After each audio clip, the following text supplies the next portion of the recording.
胡平，今年这个伦敦奥运，中国又是拿了很多金牌，但是受到了很多人的质疑，认为这种举国体制有问题。但是《北京日报》发表社论来赞扬举国体制。那什么是举国体制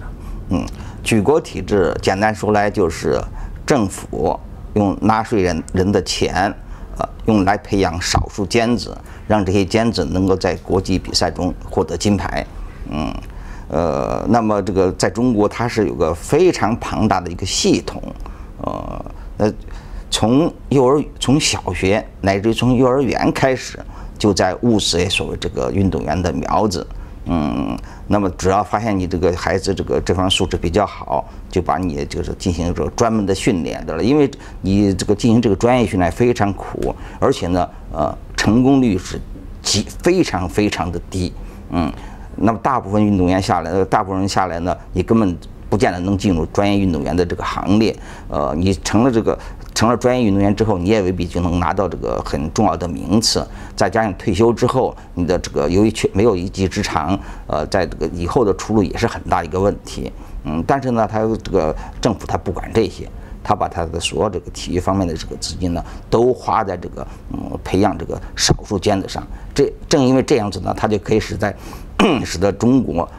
在这个现在目前的这个国力的情况基础之上，可以培养出大量的和其他的国家就没法相比拟的这个运动尖子。那你认为这样子的一种举国体制培养运动员，真的是适合中国的吗？当然不适合中国的。而且我认为它任何国家它都不适合它只适合于就培养少量的这个运动尖子。那么它是以大多数人的这个民众的这个体育活动被牺牲作为代价。固然你说这个得金牌多，好像这个大家都觉得很光彩。我记得08年北京奥运之后，由于中国金牌第一，有个日本的媒体，对日本民众进行采访，有60%的受访者都表示，他们也希望日本能够大力培养金牌选手，让太阳旗这高高飘扬。但是接着问你们是不是愿意多交纳这个体育税金？那60%以上的人说他们不愿意。所以这问题就在这里，因为天下没有免费的午餐，你做任何一件事情都要付出代价，有取就有舍，有得就有失。当我们看到中国得了这么多这个金牌，我们不要忘了，我们是以什么作为代价？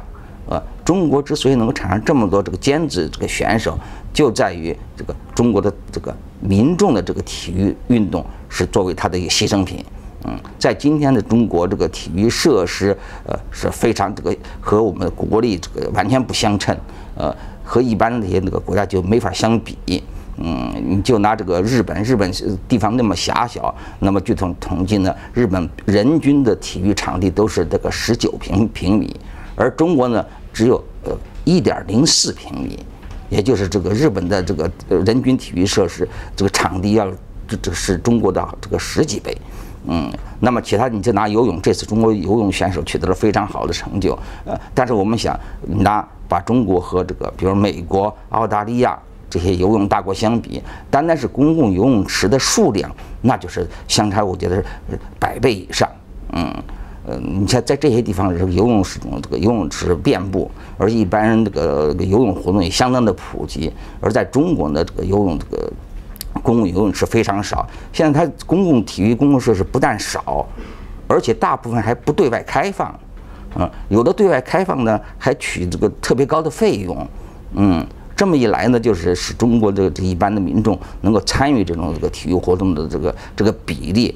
和这些比如和日本呐、和韩国呀、和这个不用说再和美国呀这些欧洲国家相比，就低很多，也造成整个这一代人的这个中国人的年轻人这个身体素质，那么从很多指标来看，也不要说和欧美不能相比，就和这个日本、韩国也差距非常大。所以，他这个是我必须要看到，这是我们为造成那么多金牌选手的付出的一个非常沉重的代价。那么就这点而言，我相信，绝大部分中国人，我想他就和那几个日本采访者一样，你要问他希不希望中国多点金牌选手，他当然希望。但是你愿不愿意牺牲你的家庭，牺牲你的孩子他们参加体育活动的这个机会和以及必要的这个设施，我相信绝大部分家长都不会愿意。谢谢你，胡先生。